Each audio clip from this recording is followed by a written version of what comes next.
ನಾನು ಹೇಳ್ತೀನಿ ಕೋವಿಡಲ್ಲಿ ಯಾವ್ಯಾವ ಅಂತ ಹೇಳಿದ್ರೆ ಈ ವರ್ಷದ ಅತ್ಯಂತ ಕಾಮಿಡಿ ಪೀಸ್ ಅಂದರೆ ಯತ್ನಾಳ್. ಈ ವರ್ಷ ದೊಡ್ಡ ಜೋಕ್ಸ್ 40,000 ಕೋಟಿಯಲ್ಲಿ ಬಿಡುಗಡೆ ಆಗಿದೆ, ಕೋವಿಡ್ ಬಿಡುಗಡೆ ಆಗಿದೆ. ಆಗಿದ್ದು ನಾನು 4,000 ಕೋಟಿ, ಮೊದಲನೆಯಲ್ಲಿ 2,000 ಕೋಟಿ, ಎರಡನೇಲಿ 2,000 ಕೋಟಿ. ಅಧಿವೇಶನದಲ್ಲಿ ಸುದೀರ್ಘ ಚರ್ಚೆ ಆಯಿತು. ಸಿದ್ದರಾಮಯ್ಯನವರು ಪ್ರತಿಪಕ್ಷ ನಾಯಕರಾಗಿ ದಾಖಲೆ ಕೊಡೋಕ್ಕಾಗಿಲ್ಲ, ಭ್ರಷ್ಟಾಚಾರ ಇದೆ ಅಂತ ಹೇಳಿದರು. ಎಲ್ಲಿದೆ ಭ್ರಷ್ಟಾಚಾರ? ಒಂದೊಂದು ಇಲಾಖೆಗೆ 500 ಕೋಟಿ ಬಿಡುಗಡೆ ಆಗಿದೆ. ನೀವು ಐಶ್ವರ್ಯಮ್ಮ ಹಾಸ್ಪಿಟ್ಲಿಗೆ ಯಾಕೆ ಹೋದ್ರಿ ಹಂಗಾರೆ? 8 ಲಕ್ಷ ರೂಪಾಯಿ ಯಾರಿಗೆ ಖರ್ಚು ಮಾಡಿರಿ? ಏನು ಸರ್ಕಾರ ಕೊಟ್ಟರೆ, ಯಡಿಯೂರಪ್ಪನವ್ರಿಗೆ ಕೊಟ್ಟರೆ? ಈ ರೀತಿ ಗಾಳಿಯಲ್ಲಿ ಗುಂಡು ಹೊಡೆದು ಬಿಡಬೇಕು. ಇನ್ನು ಮುಂದೆ ಇದೇ ರೀತಿ ಮಾತಾಡ್ತಾ ಹೋದರೆ ಭಾರತೀಯ ಜನತಾ ಪಾರ್ಟಿ ಕಾರ್ಯಕರ್ತರು ಮುಖಂಡರು ಅಷ್ಟೇ ಅಲ್ಲ, ಈ ರಾಜ್ಯದ ಜನಕ್ಕೆ ಸಮಾಧಾನ ಇದೆ. ಉತ್ತರ ಕರ್ನಾಟಕದಲ್ಲಿ ನಮಗೆ ಅನ್ಯಾಯ ಆಗಿದ್ದು ಯಾರು ಕೇಳಿದಿರಾ?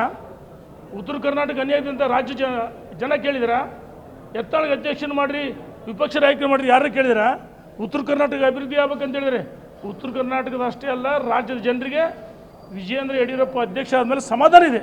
ಬಹುಶಃ ಯಡಿಯೂರಪ್ಪನಂತ ಪ್ರಶ್ನಾತೀತ ನಾಯಕರ ಬಗ್ಗೆ ಮಾತಾಡ್ತೀವಿ ಅಂದರೆ ಇನ್ನು ಮುಂದೆ ಸಹಿಸಕಾಲ ಅಂತೇಳಿ ಎಚ್ಚರಿಕೆಯನ್ನು ಕೊಡ್ತೀನಿ.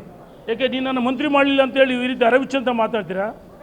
ವಿಪಕ್ಷ ನಾಯಕನ ಮಾಡಲಿಲ್ಲ ಅಂತೇಳಿ, ರಾಜ್ಯದ ಅಧ್ಯಕ್ಷರು ಮಾಡಲಿಲ್ಲ ಅಂತೇಳಿ ಎಲ್ಲ ಒಂದು ಕಡೆ ಭ್ರಮಲೋಕದಲ್ಲಿದ್ದರು. ನಾನು ಮಾತಾಡಿಬಿಟ್ರೆ, ಯಡಿಯೂರಪ್ಪನ ವಿರುದ್ಧ ಮಾತಾಡ್ಬಿಟ್ರೆ ರಾಜ್ಯದ ಅಧ್ಯಕ್ಷ ಆಗ್ತೀನಿ, ವಿಪಕ್ಷ ನಾಯಕನಾಗ್ತೀನಿ ಅಂತೇಳಿ ಭ್ರಮಲೋಕದಲ್ಲಿದ್ದರು. ಇನ್ನು ಮುಂದೆ ಇಂಥ ಹೇಳಿಕೆಯನ್ನು ಸಹಿಸಲ್ಲ. ವಿಜಯೇಂದ್ರ ಯಡಿಯೂರಪ್ಪನವರ ಸಾರಥ್ಯದಲ್ಲಿ ಒಳ್ಳೆ ತಂಡ ರಚನೆ ಆಗಿದೆ.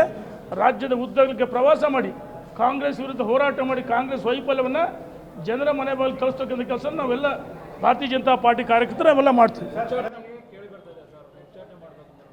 ನಾವು ಒತ್ತಾಯ ಮಾಡ್ತೀವಿ. ಈಗ ಇಂಥವ್ರು ಇಟ್ಕೊಂಡು ನೋಡಿ, ಹೊರಗಿನ ಶತ್ರುಗಳನ್ನ